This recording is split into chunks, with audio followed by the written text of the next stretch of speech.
नमस्कार, बहुत स्वागत है आपका। आप देख रहे हैं टीवी 100। मैं हूं आपके साथ रिया तोमर। आज से हम अपने दर्शकों को अपने आसपास हो रही आपराधिक घटनाओं से सावधान करने के लिए खास प्रोग्राम शुरू करने जा रहे हैं। गुनाहगारों पर करेंगे वार और संकट में हर पल आपके साथ। डायल 112।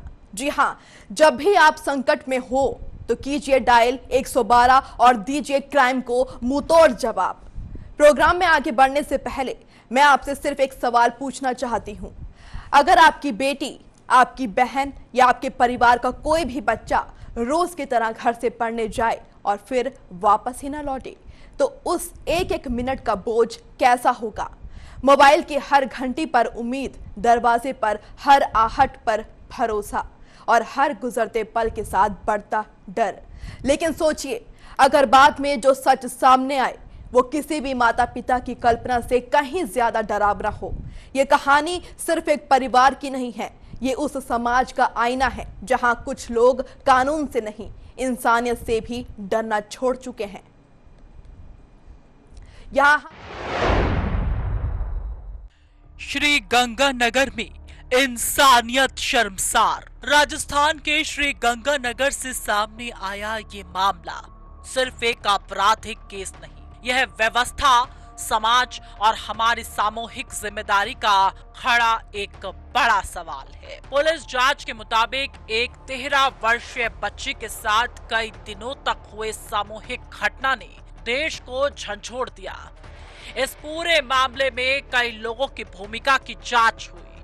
अगर जांच में सामने आए आरोप अदालत में साबित होते हैं तो यह सिर्फ कानून तोड़ने का मामला नहीं, बल्कि इंसानियत को शर्मसार करने वाला अपराध होगा। आज हम सनसनी नहीं फैलाएंगे, सच दिखाएंगे, सवाल पूछेंगे और जवाब भी मांगेंगे, क्योंकि जब सवाल एक बच्ची की सुरक्षा का हो तो खामोश रहना भी एक अपराध बन जाता है। रिक्शा वाले ने 10,000 में बेचा, 32 दरिंदों ने किया दुष्कर्म। ये दिल दहला देने वाली घटना श्री गंगानगर राजस्थान की है, जहां एक 13 साल की बच्ची ट्यूशन से अपने घर जा रही थी। एक रिक्शा वाले से उसने घर छोड़ने को कहा, लेकिन रिक्शा वाला उसे बहलाकर गेस्ट हाउस ले गया और वहां उसने उस बच्ची को न सिर्फ 10,000 में बेच दिया, बल्कि खुद भी उसके साथ दरिंदगी की। उसके बाद उस बच्ची के साथ गेस्ट हाउस संचालक ने भी दुष्कर्म किया। फिर गेस्ट हाउस वाले ने 3 दिन में 12 लोगों से उस बच्ची का दुष्कर्म करवाया। फिर गेस्ट हाउस संचालक ने बच्ची को दूसरे गेस्ट हाउस वाले को 50,000 में बेच दिया। वहां 20 से ज्यादा लोगों ने बच्ची के साथ हैवानियत की सारी हदें पार कर दी। इस तरह उस बच्ची के साथ, जो मात्र 13 साल की मासूम बच्ची है, 5 दिनों में 2 बार बेचा और 32 दरिंदों ने अपनी हवस मिटाई। जरा सोचिए, पूरे के पूरे 32 लोग 13 साल की बच्ची के साथ दरिंदगी करते हैं। उसे आप क्या कहेंगे? उसके लिए तो शब्द भी कम पड़ जाएंगे। उसके लिए महादरिंदा शब्द भी छोटा है। जिसका जैसे मन हुआ उस मासूम को नोचते रहे। बच्ची जब दर्द से चीखती तो उसे शराब पिला देती, जिससे बच्ची की आवाज कमरे से बाहर नहीं जाए। कमरे में घुटती रही आवाज, मौका पाकर सड़क पर आई मासूम। सोचिए जरा उस मासूम के बारे में। 5 दिनों में कितनी बार इन दरिंदों के सामने हाथ जोड़े होंगे, रहम की भीख मांगी होगी, पर सुनने वाला कोई नहीं था। वहां सब भूखे जानवर थे जो एक एक करके उसे नोच रहे थे। उसने पल पल मौत को अपनी आंखों के सामने देखा होगा। राजस्थान की ये खबर रूह कंपा देने वाली है। एक 13 साल की बच्ची का अपहरण करके 5 दिनों तक 32 दरिंदों ने उसकी आबरू को तार तार कर दिया, उसको जख्मी कर दिया। आखिर कब तक? किस मिट्टी के बने हैं ये लोग? क्या इनकी हवस की कोई हद नहीं? क्या इनका कोई ज़मीर नहीं? क्या ये इसी हवस के लिए जन्मे गए हैं? उधर उस बच्ची के घर वाले अपनी बच्ची को लगातार ढूंढ रहे थे, पुलिस ढूंढ रही थी। एक दिन किसी तरह मौका पाकर वह बच्ची सड़क पर आ गई और फिर एक पुलिसकर्मी को उसने जब पूरी बात बताई, तब जाकर यह दरिंदगी की दास्तान दुनिया के सामने आई। समाज और निजाम की खामोशी पर उठे सवाल, ज़मीर जगाने का वक्त। बच्ची हो या बूढ़ी, आज कोई भी महफूज नहीं, कोई भी नहीं। इन वहशी दरिंदों को बताओ कि यह मर्दानगी नहीं, मर्द जात पर कलंक है। ऐसे लोग तो इंसान की शक्ल में भेड़िए हैं। जब तक ऐसे भेड़ियों को बीच चौराहे पर रूह कपा देने वाली सजा नहीं मिलती, बेटियां यूं ही शिकार होती रहेंगी। डूब मरने की मुकाम है। सरकार और प्रशासन को इस हृदय विदारक घटना पर खामोशी के लिए शर्म आती है। ऐसे समाज पर वहीं पश्चिम बंगाल के दक्षिण 24 परगना का बारुईपुर इलाका इस वक्त सुलग रहा है। एक 12 साल की मासूम बच्ची जो अपनी सहेली के लिए महज एक गिफ्ट खरीदने के लिए घर से बाहर निकली थी, उसे दरिंदों ने अपनी हवस का शिकार बना लिया और हैवानियत की हदें पार करते हुए उसे जिंदा ही तालाब में फेंक डाला, जहां डूबने से उसकी मौत हो गई। लड़की तड़पती रही। 12 साल की मासूम से दरिंदगी, तालाब में मिला शव। रूह कपा देने वाली ये वारदात 4 जुलाई की है, जब बारुईपुर की एक 12 साल की मासूम अचानक लापता हो गई। अगले दिन यानी 5 जुलाई को सूर्यपुर हट इलाके के एक तालाब में उसकी लाश तैरती हुई मिली। पोस्टमार्टम रिपोर्ट ने जब इस हत्या का राज खोला तो डॉक्टरों के भी होश उड़ गए। शुरुआती रिपोर्ट के मुताबिक मासूम के सिर पर भारी चीज से हमला किया गया था। शरीर पर काटने और खरोच के निशान थे। हैवानियत यही नहीं रुकी, दरिंदों ने रेप के बाद मासूम को जिंदा ही तालाब में फेंक दिया, जिससे फेफड़ों में पानी भरने और ज्यादा खून बहने की वजह से उसकी तड़प तड़प कर मौत हो गई। वारदात से पहले बच्ची का सीसीटीवी फुटेज। वारदात के बाद पुलिस ने सीसीटीवी फुटेज खंगाली, जिसमें बच्ची एक संदिग्ध व्यक्ति के साथ जाते हुए दिखी। मामले की जांच के लिए 6 सदस्यों की एसआईटी बनाई गई। पुलिस ने सोमवार को मुख्य आरोपी आनंद सरदार को बाजार इलाके से गिरफ्तार कर लिया, जिसके बाद गिरफ्तार आरोपियों की संख्या 3 हो चुकी है। मुख्य आरोपी प्रभास मंडल पुलिस एनकाउंटर में ढेर। इस बीच इस केस में एक बड़ा मोड़ तब आया जब एक और आरोपी प्रभास मंडल पुलिस एनकाउंटर में मारा गया। पुलिस के मुताबिक क्राइम सीन रिक्रिएशन के दौरान प्रभास ने एक पुलिसकर्मी की राइफल छीनकर भागने की कोशिश की, जिसके बाद हुई मुठभेड़ में वो ढेर हो गया। प्रभास की मौत के बाद उसकी मां संध्या मंडाल ने ममता की सारी परिभाषा बदलते हुए अपने पापी बेटे का शव लेने से साफ इनकार कर दिया और कहा कि उसने जो किया उसकी सजा उसे मिल गई। लेकिन इस खौफनाक कांड के बाद कानून को हाथ में लेने की कई तस्वीरें भी सामने आई। शव मिलने के तुरंत बाद आक्रोशित भीड़ ने शक के आधार पर इंद्रजीत ताती नाम के एक शख्स को पीट कर हत्या कर दी। इतना ही नहीं, उग्र प्रदर्शनकारियों ने सरकारी संपत्तियों, पुलिस की गाड़ियों में आग लगा दी और रेलवे ट्रैक तक उजाड़ दिए गए। इस मामले पर अब पश्चिम बंगाल के मुख्यमंत्री शुभेंदु अधिकारी ने मोर्चा संभाल लिया। 7 जुलाई को पीड़ित परिवार से मिलने पहुंचे मुख्यमंत्री ने साफ किया कि हिंसा भड़काने वाले राष्ट्र विरोधी ताकतों और तोड़फोड़ करने वाले करीब 200 दंगइयों को बख्शा नहीं जाएगा। साथ ही मुख्यमंत्री ने पुलिस के हवाले से एक बड़ा खुलासा करते हुए बताया कि भीड़ के हाथों मारा गया युवक इंद्रजीत मंडल पूरी तरह निर्दोष था। सीएम ने डीजीपी से 72 घंटे के भीतर जांच रिपोर्ट मांगी है और पुलिस की लापरवाही पर सख्त एक्शन की चेतावनी दी गई है। मासूम की हत्या पर सियासत 7वें आसमान पर। उधर इस जघन्य अपराध पर बंगाल की सियासत 7वें आसमान पर है। तृणमूल कांग्रेस प्रमुख और पूर्व सीएम ममता बनर्जी ने इस घटना के खिलाफ कैंडल मार्च निकाला। टीएमसी ने आरोप लगाया कि ममता बनर्जी को पीड़ित परिवार से मिलने जाने से रोकने के लिए उनके आवास के बाहर भारी पुलिस बल तैनात कर उन्हें हाउस अरेस्ट जैसी स्थिति में रखा गया। हालांकि विपक्षी दल इसे रूटीन सुरक्षा बता रहे हैं।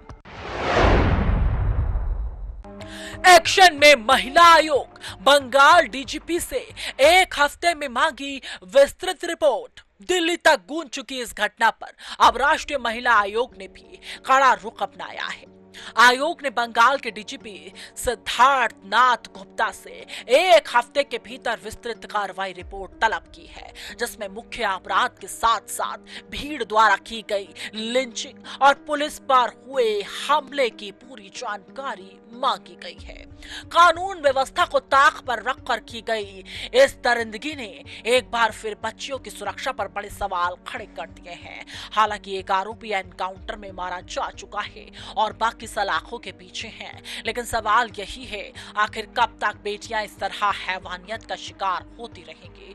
क्या भीड़ द्वारा बेकसूरों को इंसाफ के नाम पर मार देना सही है? इस मामले की हर अपडेट पर हमारी नजर बनी हुई है। और वक्त हो गया छोटे से ब्रेक का। ब्रेक के बाद लौटेंगे अन्य जानकारी के साथ।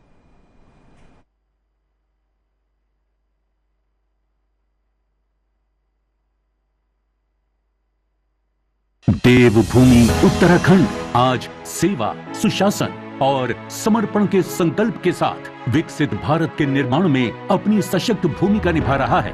प्रधानमंत्री श्री नरेंद्र मोदी के मार्गदर्शन और मुख्यमंत्री श्री पुष्कर सिंह धामी के नेतृत्व में उत्तराखंड ने विकास, सुशासन और जन कल्याण के नए मानक स्थापित किए हैं। समान नागरिक संहिता लागू करने वाला देश का पहला राज्य बनने के साथ सशक्त भू कानून, सख्त नकल विरोधी कानून, धर्मांतरण विरोधी कानून, दंगा रोधी कानून तथा अल्पसंख्यक शिक्षा प्राधिकरण जैसे ऐतिहासिक निर्णयों ने पारदर्शी और जवाबदेह शासन को नई दिशा दी है। वहीं G20 सम्मेलन, ग्लोबल इन्वेस्टर समिट और 38वें राष्ट्रीय खेलों जैसे सफल आयोजनों ने उत्तराखंड को वैश्विक पहचान दिलाई है। 4 Dham all weather road, Delhi Dehradun economic corridor, Rishikesh Karnaprayag rail परियोजना, केदारनाथ और हेमकुंड साहिब रोपवे, वंदे भारत ट्रेनें, विस्तारित हवाई सेवाएं तथा जल और ऊर्जा क्षेत्र की महत्वपूर्ण परियोजनाएं आधुनिक उत्तराखंड की मजबूत आधारशिला बन रही हैं। 3.56 लाख करोड़ के निवेश समझौते, निवेशक हितैषी नीतियां, बढ़ते उद्योग,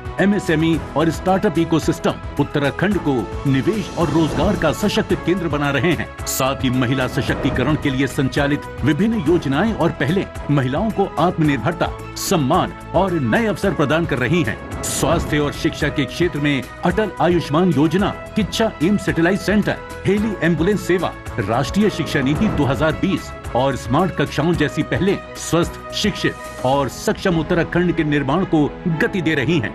मिलेट्स नीति, कीवी नीति, ड्रैगन फ्रूट योजना और हाउस ऑफ हिमालयाज जैसी पहलें स्थानीय उत्पादों को नई पहचान दे रही हैं। जन विश्वास से जन भागीदारी तक, सुशासन से समृद्धि तक, विकसित भारत की ओर अग्रसर विकसित उत्तराखंड। और ब्रेक के बाद एक बार फिर से स्वागत है आपका हमारे इस खास कार्यक्रम डायल 112 में। उत्तर प्रदेश के जौनपुर से एक ऐसी खौफनाक वारदात सामने आई है जिसे सुनकर आपके रोंगटे खड़े हो जाएंगे। एक महिला ने जिस प्रेमी के लिए अपना हंसता खेलता घर बार छोड़ दिया, उसी प्रेमी ने उसकी जिंदगी का ऐसा दर्दनाक अंत किया जिसकी कल्पना भी नहीं की जा सकती है।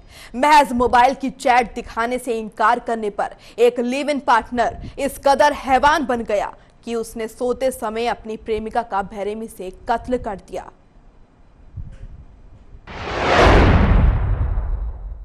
शौहर को छोड़कर आई थी साथ, आरोपी को दिलवाई थी नौकरी। यह रूह कपा देने वाला पूरा मामला जौनपुर के मडियाहू थाना क्षेत्र का है। पुलिस की गिरफ्त में आया एक हत्यारा हेमल खखरिया उर्फ दिलीप है, जो मूल रूप से गुजरात के भावनगर का रहने वाला है और फिलहाल मडियाहू की टीचर्स कॉलोनी में रह रहा था। पुलिस तफ्तीश में जो सच सामने आया वह चौंकाने वाला था। करीब 2 महीने पहले हेमल की मुलाकात रेशमा खातून उर्फ सना से हुई थी। रेशमा इस शख्स से प्यार में इस कदर अंधी हो चुके थे कि वह अपने शौहर को छोड़कर हेमल के साथ रहने चली आई। रेशमा ने ही हेमल को जौनपुर बुलाया, यहाँ उसकी नौकरी भी लगवाई थी। बीते 4 जुलाई को हेमल उस वाराणसी के बाबतपुर से लेकर अपने कमरे पर लाया था, लेकिन उसे क्या पता था कि वह अपनी मौत के करीब जा रही है। रात में रेता गला बाजार में पन्नी खरीद कर किए लाश के टुकड़े। कमरे पर आने के बाद दोनों के बीच मोबाइल की चैट देखने को लेकर भयंकर कहासुनी और विवाद शुरू हो गया। रेशमा अपने मोबाइल की चैट दिखाने को तैयार नहीं थी और यही बात हेमल को नागवार गुजरी। इस बात से आक्रोशित होकर हेमल ने रात में सोते समय चाकू से वार कर रेशमा का गला रेत दिया। इस खौफनाक वारदात को अंजाम देने के बाद आरोपी बाजार गया, वहां से काली पन्नी खरीद कर लाया। इसके बाद उसने गड़ासे से शव को 3 हिस्सों में काट दिया। आरोपी ने पहचान मिटाने की नियत से शव को धड़ से रानीपुर बाईपास पर और बाकी के अंगों को रामनगर ब्लॉक मोड़ के पास स्थित एक पुलिया के पास फेंक दिया। करीब सुबह जब रानीपुर बाईपास के पास युवती का धड़ बरामद हुआ तो पूरे इलाके में सनसनी फैल गई। पुलिस से मुठभेड़, पैर में लगी गोली। बाईपास से शव का धड़ मिलने की खबर जैसे ही हेमल को लगी, वह शिनाख्त होने के डर से घबरा गया। वह शव के बचे हुए हिस्सों को कहीं और छिपाने के लिए देर रात दोबारा निकला। इसी बीच मडियाहू पुलिस और सीओ विजय चौधरी की टीम ने मुखबिर की सूचना पर ब्लॉक के पास पहले से ही घेराबंदी कर रखी थी। पुलिस टीम द्वारा खुद को घिरा हुआ देख आरोपी हेमल ने उस पर फायरिंग झोंक दी। पुलिस की तरफ से हुई जवाबी कार्रवाई में आरोपी के दाहिने पैर में गोली लगी और वह घायल हो गया। शौहर ने की शव की शिनाख्त। मुठभेड़ में घायल हुए आरोपी को पुलिस ने हिरासत में लेकर अस्पताल पहुंचाया, जहां पूछताछ के दौरान उसने अपना जुर्म पूरी तरह कबूल किया। दूसरी तरफ घटना की जानकारी मिलने के बाद मृतका के शौहर रहीम खान ने शव को टुकड़ों में देखकर उसकी पहचान रेशमा के रूप में की। इस मामले में मृतका के महके पक्ष और परिजनों ने गंभीर आरोप लगाते हुए दावा किया कि इस विभत्स हत्याकांड में हेमल के साथ 5 अन्य लोग भी संलिप्त थे। पुलिस के परिजनों की इस शिकायत को दर्ज कर लिया और अन्य संभावित आरोपियों की भूमिका की गहनता से जांच कर रही है। और पश्चिम बंगाल के उत्तर 24 परगना के सौदेपुर इलाके से रूह कपा देने वाली एक ऐसी वारदात सामने आई है जिसने पूरे इलाके में भारी सनसनी मचा दी है। रथिंद्र सिनेमा हॉल के पास सरेरा एक सनकी पति ने अपनी ही पत्नी की धारदार हथियार से गला रेतकर बेरहमी से हत्या कर दी। इस खौफनाक वारदात को अंजाम देने के बाद आरोपी ने खुद के पेट में भी चाकू घोंपकर खुदकुशी करने की कोशिश की। सरेराह खूनी खेल का लाइव सीसीटीवी। सौदेपुर का रथिंद्रा सिनेमा हॉल इलाका उस वक्त चीख पुकार और दहशत से कांप उठा जब बीच सड़क पर एक शख्स ने अपनी ही पत्नी पर मौत बनकर हमला कर दिया। पुलिस के मुताबिक मृतका गीता आरोपी सुभाष दास की शादी करीब 5 साल पहले हुई थी।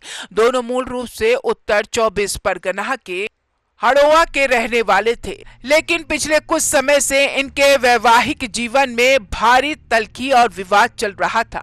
अनबन इस कदर बढ़ चुकी थी कि गीता ने अपने पति का घर छोड़ दिया था और वो सौदेपुर के नाटागढ़ स्थित अपने मायके में आकर रहने लगी थी। पति सुभाष को ये अलगाव बर्दाश्त नहीं था और इसके दिमाग में एक खौफनाक साजिश आकार ले रही थी। बैग से निकाला हथियार और रेत दिया गला।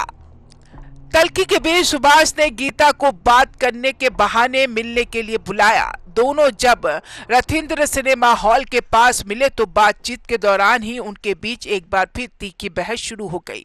देखते ही देखते सुभाष के सिर पर खून सवार हो गया। प्रत्यक्षदर्शियों के मुताबिक सुभाष ने अचानक अपने बैग से एक बेहद तेज धारदार हथियार निकाला और बिना एक पल गवाए गीता पर ताबड़तोड़ हमले करने शुरू कर दिए। सन की पति ने सरेआम गीता का गला रेत दिया। जब वहां मौजूद स्थानीय लोगों ने हिम्मत दिखाकर महिला को बचाने आरोपी को पकड़ने की कोशिश की तो आरोपी ने हाथ में लहराते हथियार से उन्हें भी काटने की धमकी दी, जिससे डरकर लोग पीछे हट गए। 5 साल के रिश्ते का खूनी अंत। पत्नी को लहूलुहान कर मौत के घाट उतारने के बाद आरोपी सुभाष ने उसी धारदार हथियार से अपने पेट में एक के बाद एक कई बार वार किया और खुदकुशी का प्रयास किया। दोनों सड़क पर खून से लथपथ होकर गिर पड़े। मौके पर पहुंची पुलिस ने दोनों को तुरंत पानीहाटी स्टेट जनरल अस्पताल पहुंचाया, जहां डॉक्टरों ने गीता को मृत घोषित कर दिया। वही सुभाष की बिगड़ती हालत को देखते हुए उसे college of medicine and Sagar Dutt hospital refer कर दिया, जहां वो बेहद गंभीर स्थिति में वेंटिलेटर पर इलाज के अधीन है। बैरकपुर पुलिस कमिश्नरेट और उपायुक्त कार्तिक चंद्र मंडल के नेतृत्व में वरिष्ठ अधिकारियों ने घटनास्थल का दौरा कर जांच की निगरानी की। स्थानीय लोगों का आरोप है कि इस पूरे स्ट्रेच पर असामाजिक गतिविधियां होती हैं और उन्होंने पुलिस गश्त बढ़ाने की मांग की है। और तेलंगाना के रंगारेड्डी जिले से एक ऐसी खौफनाक और दिल दहला देने वाली वारदात सामने आई है जिसने पूरे देश को हिलाकर रख दिया है। शबाद मंडल के देवलागुडा इलाके में एक सनकी और वैशी दरिंदे ने गुस्से और प्रतिशोध में अंधा होकर एक के बाद एक 6 लोगों को मौत के घाट उतार दिया। इस सामूहिक हत्याकांड में एक महिला, उसके 2 मासूम बच्चे, एक नाबालिग लड़की, उसकी मां और उसकी नानी को बेहद बेरहमी से मौत की नींद सुला दिया गया। प्रतिशोध की आग में बना साइको किलर। रंगारेड्डी जिले का शाबाद मंडल उस वक्त दहल उठा जब सुबह सुबह मौत का एक ऐसा तांडव देखा गया जिसकी कल्पना भी किसी ने नहीं की थी। पुलिस के मुताबिक इस खौफनाक वारदात को अंजाम देने वाले आरोपी का नाम राजकुमार है। आरोपी राजकुमार कुछ समय पहले ही जेल से छूटकर बाहर आया था। दरअसल आरोपी के खिलाफ एक 17 वर्षीय नाबालिग लड़की ने पॉक्सो एक्ट के तहत मामला दर्ज करवाया था, जिसके कारण उसे सलाखों के पीछे जाना पड़ा था। जेल से बाहर आते ही राजकुमार के सिर पर बदला लेने का खून सवार हो गया। उसने उन सभी लोगों को खत्म करने की साजिश रच डाली जिन्होंने उसे जेल भिजवाया था। सोती हुई पत्नी और मासूम बच्चों का कत्ल। बदले की आग में जल रहे राजकुमार ने हैवानियत की सारी हदें पार करते हुए सबसे पहले अपने ही घर को शमशान बनाया। आरोपी ने घर में सो रही अपनी पत्नी सरिता पर धारदार हथियार से ताबड़तोड़ वार कर दिया। मां को बचाने आए उसके 2 मासूम बेटों परिशिक्त और रुद्रवंश को भी इस कसाई ने नहीं बख्शा और दोनों बच्चों की बेरहमी से हत्या कर दी। अपनों का खून बहाने के बाद भी इस वहशी का दिल नहीं पसीजा और वो अपने अगले टारगेट की तरफ बढ़ गया, जिसके बाद पूरे इलाके में चीख पुकार मच गई। शिकायतकर्ता नाबालिग और पूरे परिवार का अंत। अपने परिवार को खत्म करने के बाद राजकुमार सीधा उस नाबालिग लड़की की घर पहुंचा जिससे उसके खिलाफ पॉक्सो का केस दर्ज कराया था। आरोपी ने घर में घुसकर उस 17 साल की नाबालिग लड़की पर हमला कर दिया, उसे मौत के घाट उतार दिया। बीच बचाव करने आए लड़की की मां लक्ष्मी और उसकी बूढ़ी नानी को भी राजकुमार ने मौत की नींद सुला दी। 2 अलग अलग लोकेशन पर 6 लोगों की बलि देने के बाद आरोपी मौके से फरार हो गया। पुलिस ने तुरंत कार्रवाई करते हुए विशेष टीमों का गठन किया, सघन तलाशी अभियान चलाकर आरोपी को अपने हिरासत में ले लिया। और राजस्थान की राजधानी जयपुर से रिश्तों के कत्ल की एक ऐसी खौफनाक और दिल दहला देने वाली वारदात सामने आई है जिसे सुनकर आपकी रूह कांप जाएगी।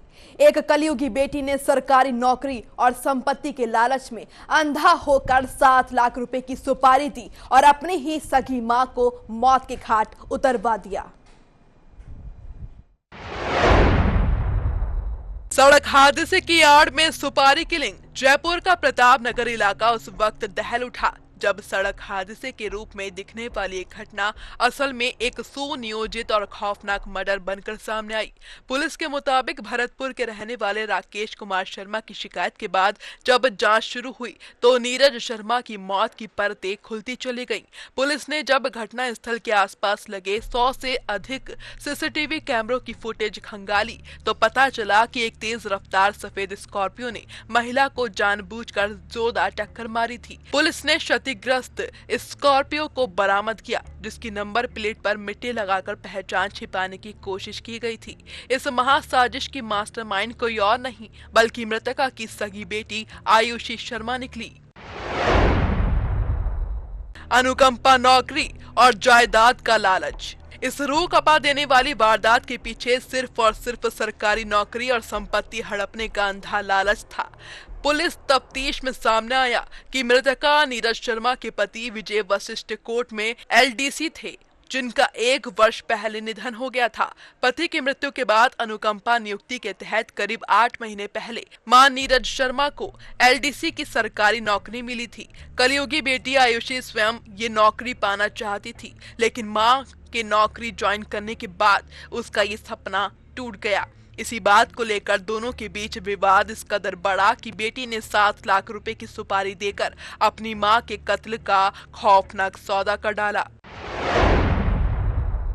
मर्डर से पहले तांत्रिक अनुष्ठान का सच। इस हत्याकांड में पुलिस जांच के दौरान एक बेहद चौंकाने वाला और डरावना खुलासा तब हुआ जब मृतका के घर के सीसीटीवी फुटेज जब्त किए गए। हत्या से करीब 5 दिन पहले के इन वीडियो में घर की सीढ़ियों पर संदिग्ध धार्मिक और तांत्रिक अनुष्ठान जैसी गतिविधियां दिखाई दे रही हैं। फुटेज में साफ देखा जा सकता है कि मुख्य आरोपी आयुषी शर्मा अपने साथियों के साथ रोली मौली और अन्य पूजा सामग्री को जला रही थी। तंत्र मंत्र से जुड़ा नारियल और काली गुड़िया रखकर उन्हें आग लगाई जा रही थी। पुलिस अब इस बात की वैज्ञानिक और तकनीकी जांच कर रही है कि आरोपी किस तांत्रिक के संपर्क में थे और जयपुर से लेकर भरतपुर तक उनके नेटवर्क कहां-कहां फैले हैं।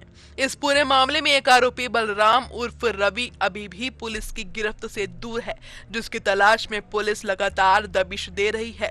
पुलिस इस बात की भी जांच कर रही है कि क्या पिता की मौत के पीछे भी कोई गहरी साजिश छिपी हुई थी। फिलहाल हमारे इस खास कार्यक्रम डायल 112 में इतना ही। देश दुनिया की तमाम खबरों को ले जाने के लिए जुड़े रहिए टीवी 100 के साथ।